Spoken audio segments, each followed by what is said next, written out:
Baik, selamat pagi semuanya. Apa kabar hari ini? Sehat semua ya? Siapa yang tidak hadir hari ini?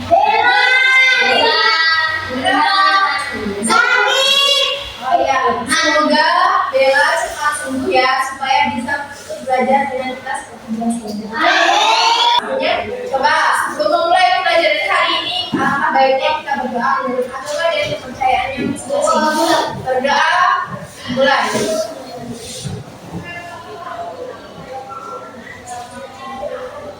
Berdoa selesai. Baik, sebelumnya coba diperiksa sekitarnya. Jika memang ada sampah, tolong dibersihkan. Jadi hari ini kita akan belajar mengenai materi teks fantasi. Nah, di sini seperti biasanya setiap pembelajaran pasti akan adanya tujuan pembelajaran. Coba siapa yang mau bacain tujuan pembelajaran hari ini? Ayo coba Bella. Tujuan pembelajaran peserta didik mampu mengidentifikasi unsur intrinsik teks fantasi dari teks audiovisual dengan tepat. Peserta didik mampu menceritakan kembali isi teks fantasi pada teks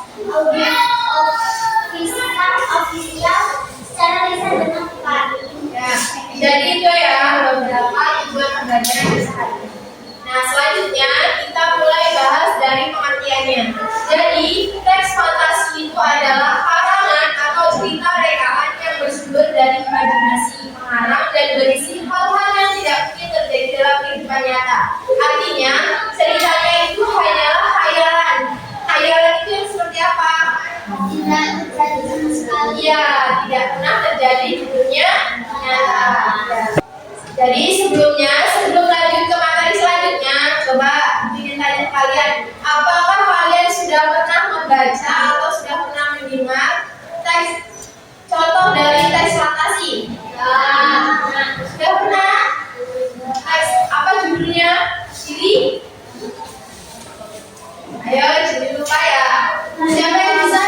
Siapa yang sudah pernah? Apa nih? Ulang waktu ya.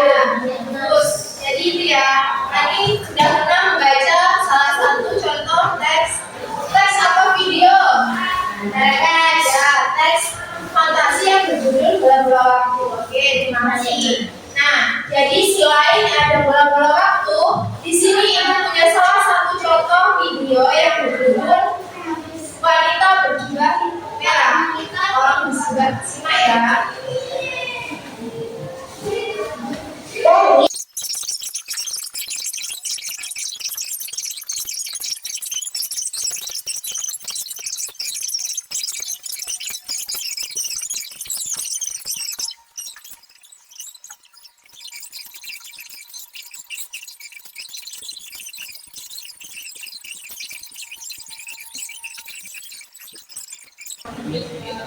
Lanjut akan membahas ciri-ciri dari teks fantasi.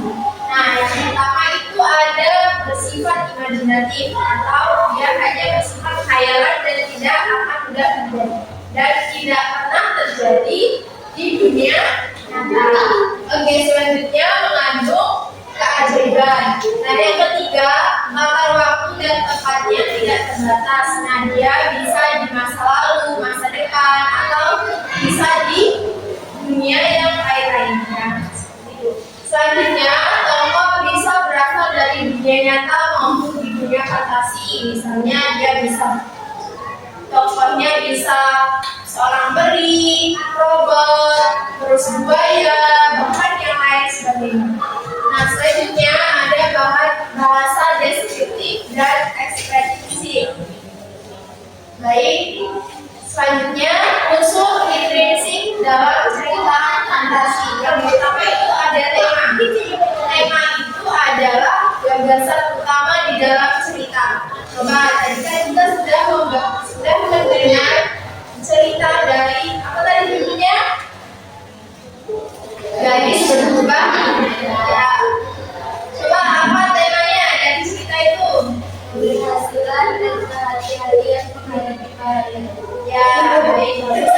coba beri tepuk tangan untuk Ani.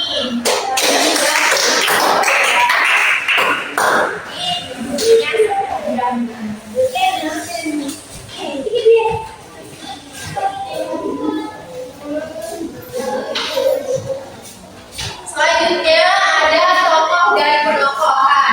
Nah, kalau misalnya tokoh itu adalah seseorang yang ada di dalam cerita, maka penokohan itu adalah sifat dari tokoh dari tokohnya. Oke, coba siapa yang tahu, kita kaitkan lagi dengan video sebelumnya. Siapa yang tahu tokohnya?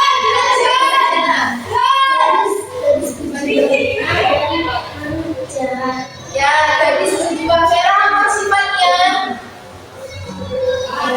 Baik. Yang satunya? Oke, baik. Coba beri tepuk tangan untuk Viola.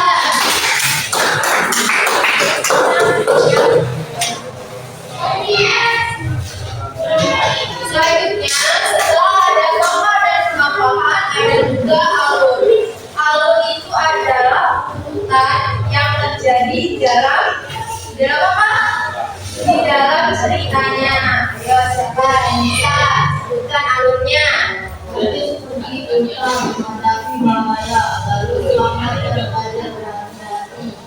Ya, itu ya alurnya. Coba beri tepuk tangan untuk Neo.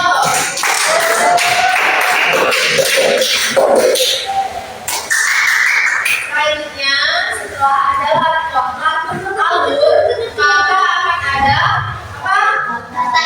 Ya, latihan itu adalah bisa di mana, kapan, terjadinya suatu cerita itu. Nah, coba sampai bisa lagi latihannya di mana?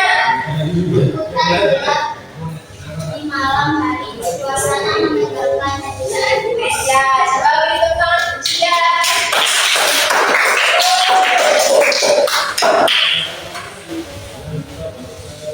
Ya, selanjutnya ada sudut pandang. Sudut pandang itu adalah pesan yang akan disampaikan penulis ceritanya. Selanjutnya ada amanat. Nah, amanat itu adalah pesan dan kesan yang akan ditulis oleh penulis untuk disampaikan kepada pembacanya. Oke, siapa yang bisa lagi amanat yang bisa diambil dari cerita tadi? Ayo Junar, apa Junar?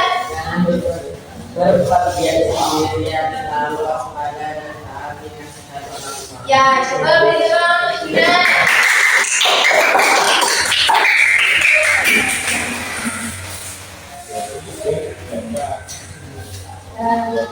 Baik, jadi itu ya unsur intrinsik dalam cerita. Cerita apa? Cerita fantasi. Oke. Selanjutnya, selain ada unsur intrinsik, cerita fantasi juga memiliki struktur. Yang pertama yaitu ada orientasi. Orientasi itu adalah pembuka atau perkenalan. Misalnya dia memperkenalkan tokohnya siapa, kejadiannya di mana, kapan waktunya, seperti itu ya. Selanjutnya ada komplikasi. Komplikasi itu adalah apa? Ada yang bisa? Ya, jadi komplikasi itu adalah masalah yang akan terjadi antar tokoh di dalam cerita. Selanjutnya ada resolusi. Resolusi itu adalah penyelesaian masalah yang terjadi antar tokoh. Nah, di sini biasanya akan adanya perubahan sifat antar tokoh, misalnya jahat bisa menjadi baik. Selanjutnya ada moda atau penutup. Nah, di sini penulis biasanya menyampaikan pesan dan kesannya. Nah, sampai di sini ada yang mau ditanyakan? Semua? Nah, coba sebelumnya bentuk kelompok seperti minggu yang kemarin. Ayo, bentuk kelompoknya. Disiapkan kelompoknya. Saling berbaris satu kelompok.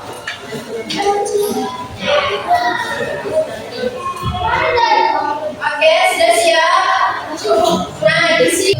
kalian tolong untuk menganalisis unsur intrinsik yang ada di dalam video yang ibu tayangkan.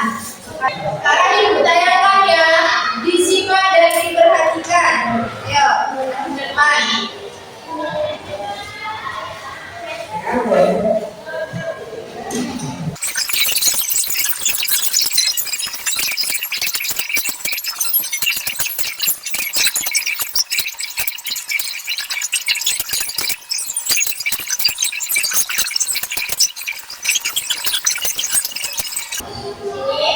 Tugasnya, silahkan kalian identifikasi, silahkan kalian analisis dari video tadi. Kalian sebutkan dari unsur-unsur intrinsik. Nah, temanya apa, judulnya apa, namanya siapa, latarnya di mana? Ayo, siapa ngomong?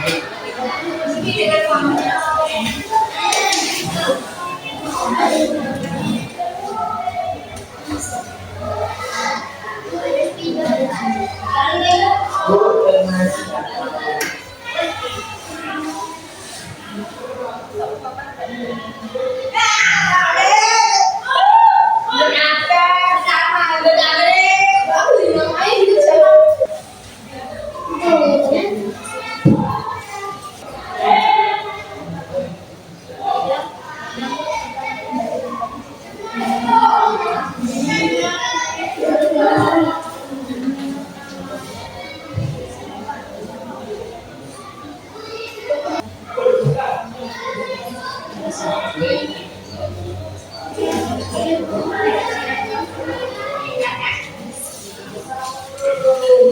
Ayo, sudah belum?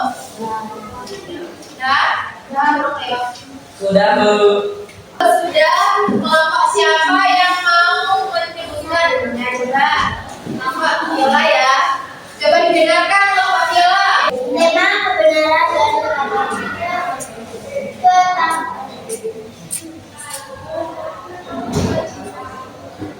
tema kebenaran dan ketakutan imajinasi. Tokoh nama protagonis gayawan jahat atau gadis.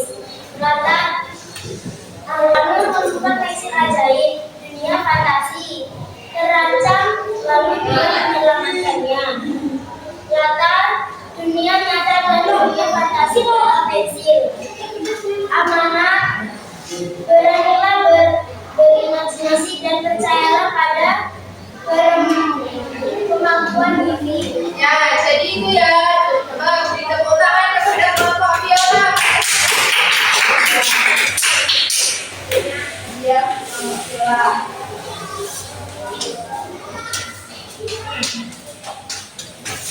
Ayo, siapa lagi?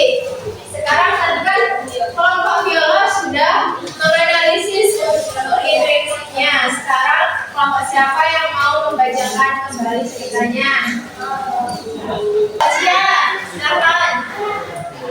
Kelompok Cia dulu ya.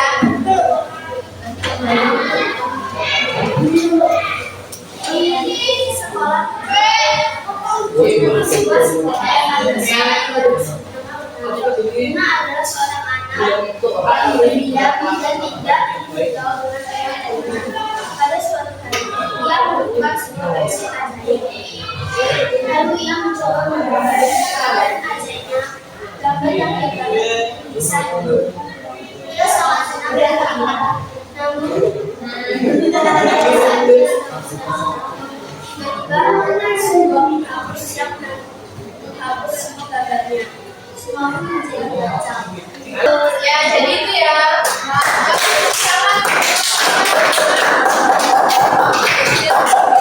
Bisa menceritakan kembali. Nah, ini ada.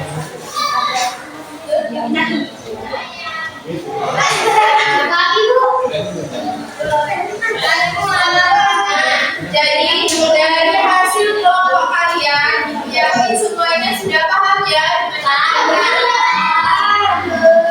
Oke, nah jadi dari setiap pembelajaran pasti akan adanya kesimpulan pembelajaran. Coba siapa yang mau membacakan kesimpulannya? Ayo sini.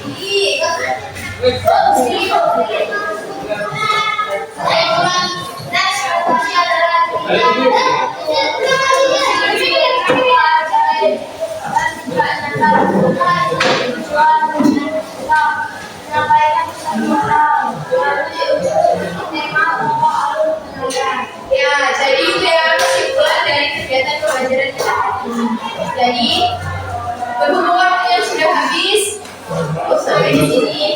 Selamat siang dan selamat berjumpa kembali.